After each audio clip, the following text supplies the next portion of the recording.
আসসালামু আলাইকুম। প্রিয় দর্শক, আমাদের জাতীয় নির্বাচন যত এগিয়ে আসছে, মানে আর মাত্র 1 মাস আছে। আজকে জানুয়ারি 12 তারিখ, ফেব্রুয়ারি 12 তারিখে নির্বাচন হবে।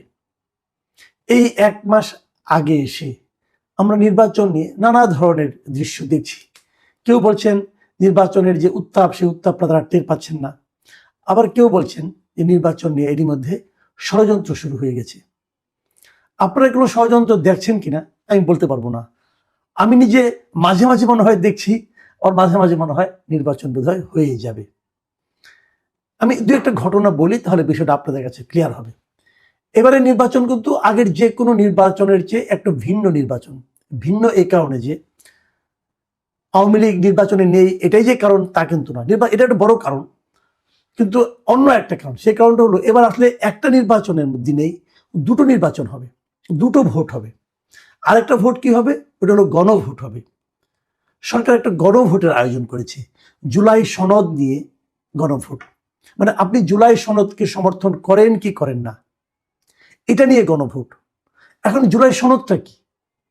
জুলাই সনদ কি একটা বিষয় নাকি অনেকগুলি বিষয়? আমি যদি বলি আমি জুলাই সনদকে সমর্থন করি, তাহলে আমি কি কি পাবো তা কি আপনি জানেন? জানেন না, জানা সম্ভব না আসলে। কারণ ডিটেল জানাটা কারো পক্ষেই এতগুলি বিষয়, এতগুলি পয়েন্ট জানা সম্ভব না। আমি এই জন্যই ঠিক করেছি জুলাই সনদের বিষয়টা নিয়ে আমি কাল পরশু একটা ডিটেল অনুষ্ঠান করব, যে জুলাই সনদে আসলে কি আছে। কারণ অনেক ব্যক্তিকে আমি দেখছি যে যারা নাকি জুলাই সনদ করলে কি পাবেন, এটা পাবেন, ওটা পাবেন, ওটা পাবেন, কিন্তু ওইটা পেতে যে আর কি কি পাবো সেটা নিয়ে আলোচনা করছি না। একটা তার মতো করে সে আলোচনা করছি, কাজে আমিও আমার মতো করে করবো, কিন্তু তবু সেই বিষয়টা নিয়ে আরেকটু ডিটেল আমি আপনাদের সঙ্গে কালকে আলাপ করবো। কিন্তু এখন আমি জাস্ট একটু টাচ করে যাবো এই কারণে যে জুলাই সনদটা কিন্তু একটা বড় ইস্যু। জুলাই সনদে কোন পলিটিক্যাল পার্টি কি ভাবছে কি না ভাবছে সেগুলো নিয়ে আলোচনা হচ্ছে, এবং সেই ভোটে ভোটারদের পার্টিসিপেশন কিভাবে বাড়ানো যায় সেটা নিয়ে আলোচনা হচ্ছে। ভোটারদের কোন দিকে ভোট দিতে হবে এটা যারা আয়োজন করছে তারাও বলে দিচ্ছে। যেমন সরকার বলছে ভোটারদেরকে ভোট দিতে হবে, সরকারের বিভিন্ন সংস্থা বলছে ভোটারকে ভোট দিতে হবে। আজকে একটা ঘটনা আমাকে আসলে একটু অবাকই করেছে। সেটা হলো আজকে দেখলাম যে বাংলাদেশ ব্যাংকের পক্ষ থেকে একটা অর্ডার দেওয়া হয়েছে বিভিন্ন তফসিলি ব্যাংকে, এবং তারা বলেছে এই সবগুলো ব্যাংক ভোটের পক্ষে প্রচারণা চালাতে হবে। ব্যাংকে যত লোক যাবে, যত লোক ঢুকবে, ঢুকেই তারা ব্যাংকে দেখবে যে আপনারা ভোট দেন, এই কথা ব্যাংক আপনাদেরকে বলছে। আমার প্রশ্ন হচ্ছে, এটা কি ব্যাংক বলতে পারে? এবং এই প্রচারণা চালাতে যে খরচটা হবে, সেই খরচটা কোথায় করবে? যে কর্পোরেট সামাজিক দায়বদ্ধতা, মানে CSR একটা তহবিল আছে, যে এই কর্পোরেট ব্যাংকগুলো একটা কর্পোরেট সামাজিক দায়বদ্ধতা, সমাজের জন্য তারা কিছু কাজ করবে, এরকম একটা নির্দেশনা আছে। তো এটা হলো সেই সমাজের কাজ, যে একটা পার্টিকুলার সিদ্ধান্তের ব্যাপারে আপনাকে প্রচারণা চালানো, যে আপনি ভোট দেন। এটা কি ঠিক হলো? যদি ধরা যাক ওরা ভোটের জন্য অনেক টাকা খরচ করলো, ধরা যাক 10 টাকা খরচ করলো, পরে দেখা গেলো না ভোট জয়যুক্ত হয়েছে, তাহলে কি দাঁড়ালো? যে এই দেশের ম্যাক্সিমাম মানুষ চায় যে না হোক। তাহলে এরা যে প্রচারণাটা চালালো, সেই প্রচারণাটা একটা ভুল জায়গায় চালিয়েছে। তো ভুল জায়গায় প্রচারণা চালানোর জন্য তাদেরকে এখতিয়ার কে দিয়েছে? তারা বলতে পারে আপনারা ভোট দিন, তারা বলতে পারে আপনারা গণভোটে অংশ নিন, অথবা না, আপনার ইচ্ছা। কিন্তু ব্যাংকগুলো বলে দিচ্ছে না আপনারা ভোট দিন। এটা কি ব্যাংক পারে? বাংলাদেশ ব্যাংক কি ব্যাংকগুলোকে এই ধরনের নির্দেশনা দিতে পারে? এটা নিয়ে আমার কিন্তু সন্দেহ আছে। আমি মনে করি ব্যাংকগুলো এটা পারে না। এভাবে আপনি নির্দেশ দিতে পারেন না, আপনি প্রচারণা চালাতে পারেন না যে আপনি ভোট দিন। আমি যদি জিজ্ঞাসা করি কেন ভোট দেবো, আপনি আমাকে ব্যাখ্যা করতে পারবেন? আমি ব্যাংকারদের বলবো, ব্যাংক বিভিন্ন কর্তৃপক্ষকে বলবো, আমি আগামীকালকে যে আগামীকাল আমি করতে চাচ্ছি, আগামীকাল অথবা পরশু দিন আমি ভোট এবং না ভোট নিয়ে আলোচনা করবো। আমি যে প্রশ্নগুলি করি সেগুলি জবাব যদি পারেন দিয়ে দেখবার আপনারা। যাই হোক, এখন আমি অন্য প্রসঙ্গে যাই। কেন আমার এই নির্বাচন নিয়ে সন্দেহ আসছে? দেখুন, এর মধ্যে একটা ঘটনা ঘটেছে। গত 4 জানুয়ারি একটা রিট হয়েছিল আদালতে। সেই রিটটা হলো যে দুটো পার্টির অংশগ্রহণ নিয়ে তারা আপত্তি তুলেছিল। সে পার্টিগুলি কি? একটা হলো জাতীয় পার্টি, আরেকটা হলো NDF। NDFটা কি?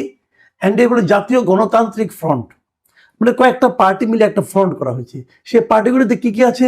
জাতীয় পার্টির একাংশ, এই যে আপনার এই আনিসুল ইসলাম মাহমুদ, তারপরে চুন্নু সাহেব, তারপরে হাওলাদার সাহেব, কাজী ফিরোজ রশিদ, মানে জাতীয় পার্টি থেকে কয়েকজন নেতা এখানে এসে একটা জাতীয় পার্টির একাংশ, তার সঙ্গে আপনার জেপি যেটা ছিল আনোয়ার হোসেন মঞ্জুর যে পার্টি জেপি, জাতীয় পার্টি জেপি যেটাকে বলা হতো, সেই পার্টি, এরা আরো কয়েকটা দল মিলে একটা জাতীয় গণতান্ত্রিক ফ্রন্ট তারা করেছে, সংক্ষেপে এনডিএফ। তারা এই নির্বাচনে অংশ নিচ্ছে এবং জাতীয় পার্টি নিজেরাও লাঙ্গল মার্কা নিয়ে অংশ নিচ্ছে। 4 জানুয়ারির ওই রিটটাতে রিট করেন জনৈক আব্দুল্লাহ আল মাহমুদ, উনি ভোলার লোক সম্ভবত। উনি রিট করে এবং রিটে নিজেকে জুলাই গণ অভ্যুত্থানে অংশগ্রহণকারী ও সক্রিয় ভূমিকা পালনকারী হিসেবে নিজেকে উল্লেখ করেন এবং উল্লেখ করে উনি এই রিটটা করেন যে এই বক্তব্য যে সরকার 12ই মে তারিখে যে প্রজ্ঞাপনটা জারি করেছিল 2025-এর 12 মে, সেখানে সেই প্রজ্ঞাপনে বলা হয়েছিল যে আওয়ামী লীগ এসব অঙ্গ সংগঠন, সহযোগী সংগঠন, ভ্রাতৃপ্রতিম সংগঠন, এদের আন্তর্জাতিক অপরাধ ট্রাইব্যুনালে বিচার কাজ সম্পন্ন না হওয়া পর্যন্ত তাদের যাবতীয় রাজনৈতিক কর্মকাণ্ড স্থগিত করা হয়েছিল। এবং এই যে স্থগিতাদেশ ছিল, সেই কারণেই কিন্তু আওয়ামী লীগ নির্বাচনে অংশগ্রহণ করতে পারছে না। রিটে ওনারা বলেছেন যে যদি আওয়ামী লীগ নির্বাচনে অংশগ্রহণ করতে না পারে তাহলে এই দলগুলোর নির্বাচনে অংশগ্রহণ করতে দেওয়া উচিত নয়। এবং তারা বলতে চেয়েছিল যে এই দলগুলো আসলে আওয়ামী লীগেরই সহযোগী সংগঠন অথবা ভ্রাতৃপ্রতিম সংগঠন। এই হলো তাদের যুক্তি। এই যুক্তি নিয়ে তারা উচ্চ আদালতে গিয়েছিল এবং আদালতে যাওয়ার পর আদালত কিন্তু এই মানে এই যে রিট আবেদন ছিল সেই আবেদনটা নিয়ে তারা আলোচনা করেছে এবং তারা একটা রুল দিয়েছে। রুলটা দিয়েছে তারা কাদেরকে, যে সরকারকে, নির্বাচন কমিশনকে, সবাইকে বলছে যে তারা কেন নির্বাচন অংশগ্রহণ করতে পারবে না অথবা পারবে, এই ব্যাপারে যেন তাদেরকে 2 সপ্তাহের মধ্যে একটা জবাব দেয়। আদালত এই জবাবটা চেয়েছে কার কাছে? চেয়েছে নির্বাচন কমিশন, সরকার, এনডিএফ এবং জাতীয় পার্টির কাছে।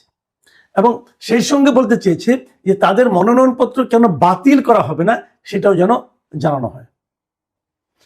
এই আদালত রুলটা দিয়েছে গতকালকে, মানে 11ই জানুয়ারি। এখন 11 জানুয়ারি যদি এই রুলটা দিয়ে থাকে, 2 সপ্তাহ মানে 11 থেকে আরো আপনি 14 দিন যোগ করেন, তাহলে 25 তারিখের মধ্যে জবাব দিতে বলা হয়েছে। ধরলাম 25 তারিখে তারা জবাব দিল।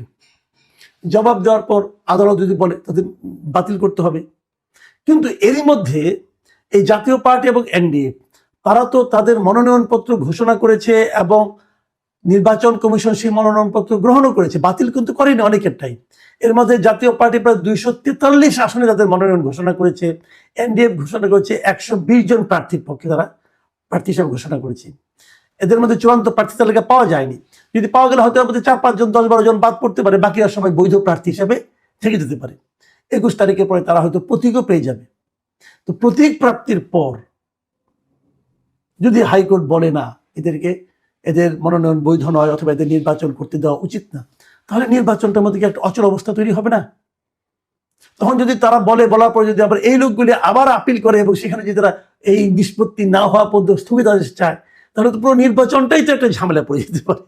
নির্বাচন তো স্থগিত হয়ে যেতে পারে। যতদিন এই সমস্যার সমাধান না হবে ততদিন নির্বাচন স্থগিত হতেও পারে। আমি জানি না কি হবে, আদালতের কথা তো বলতে পারবো না। তার মানে এই বিষয়গুলো নিয়ে কিন্তু এক ধরনের আলোচনা হচ্ছে। ইন্টারেস্টিং বিষয় হলো এই যে মামলাটা, এই যে হাইকোর্টের কাছে যে রুল চাওয়া, এটা পক্ষে, এই রিটের পক্ষে আইনজীবী কে ছিলেন? আইনজীবীকে আপনারা মোটামুটি সবাই চেনেন। এই কারণে উনি একজন জামাতের, ওনার নাম হলো ASM শাহরিয়ার কবির। উনি নিজেকে জামাতের লোক হিসেবেই বলেন এবং উনি এমনও বলেছেন যে জামাতে ভোট দিলে নাকি বেহেশত পাওয়া যাবে, এই ধরনের কথা উনি বলেছেন। এবং জামাত কত ভালো দল এ সংক্রান্ত তার একদম স্পষ্ট উচ্চারণ, অনেক ভাষণ আছে। তো জামাতের একজন আইনজীবী উনি এই মামলা করছেন এবং রুল পেয়েছেন। উনি বলেছেন আমরা যেভাবে চেয়েছি সেভাবেই রুল পেয়েছি। তো তার মানে উনি যা চাচ্ছিলেন তাই পেয়েছেন।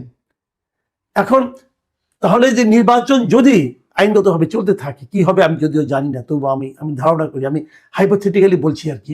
ধরা যাক নির্বাচনটা স্থগিত হয়ে গেল, তাহলে তো ওনার কি তাহলে খুশি হওয়ার ব্যাপার আছে? ওনারও তো পার্টি আছে যারা নির্বাচন করছে। তাহলে এতদিন ধরে যে আলোচনা হচ্ছিল যে জামাত কোনো না কোনোভাবে নির্বাচনটা থামিয়ে দিতে চায়, নির্বাচনটা স্থগিত করতে চায়, তাদের আরো সময় দরকার এই ধরনের চায়, সেই ধারণাটাই কি মোটামুটি এক ধরনের বাস্তবতা পেতে যাচ্ছে? এই বিষয়গুলো কিন্তু সামনে আসছে। কিভাবে নির্বাচন হবে না এবং নির্বাচন আদৌ হবে কিনা অথবা নির্বাচন আরো পিছিয়ে যাবে কিনা, এই প্রসঙ্গগুলি এখন নির্বাচনের যখন মাত্র আর 1 মাস বাকি আছে তখন কিন্তু আলোচনায় আসছে। প্রিয় দর্শক, এটা কিন্তু একটা আলোচনার বিষয়, আসলে আলোচনার বিষয় যে আসলে কি হতে যাচ্ছে। হবে নির্বাচন, নির্বাচন কিভাবে হবে, নির্বাচনের ফল কি হবে, কারা প্রতিদ্বন্দ্বিতা করবে, কারা ভালো করবে, কারা মন্দ করবে, সেই আলোচনাগুলি যেন এখনো ধীরে ধীরে একটু যেন আসতে শোনা যাচ্ছে। তার চেয়ে বড়ভাবে আলোচনা আসছে যে নির্বাচনটা আসলে কিভাবে হবে এবং এই নির্বাচন কি আদৌ হতে পারবে, জাতীয় পার্টি কি এই নির্বাচনে অংশ নিতে পারবে, অথবা এনডিএফ কি নির্বাচনে অংশ নিতে পারবে। যদি না পারে তারা আগেই বলতেন। প্রার্থী ঘোষণা করার পর তারপর কি এই ধরনের আদালতের মাধ্যমে নির্বাচনের উপর কোনো ধরনের স্থগিতাদেশ আসতে পারে? এর সব কিছুই হতে পারে, আবার হয়তো কোনোটাই নাও হতে পারে। কিন্তু সুনিশ্চিতভাবে এখনই কিছু বলা যাচ্ছে না। নির্বাচনে 1 মাস আছে, কিন্তু অনিশ্চয়তা যেন এখনো থেকে যাচ্ছে। আর তার সঙ্গে প্রথমবারের মতো এই জাতি দেখতে যাচ্ছে যে একই সঙ্গে দুটি নির্বাচন। আপনি কাকে নির্বাচিত করবেন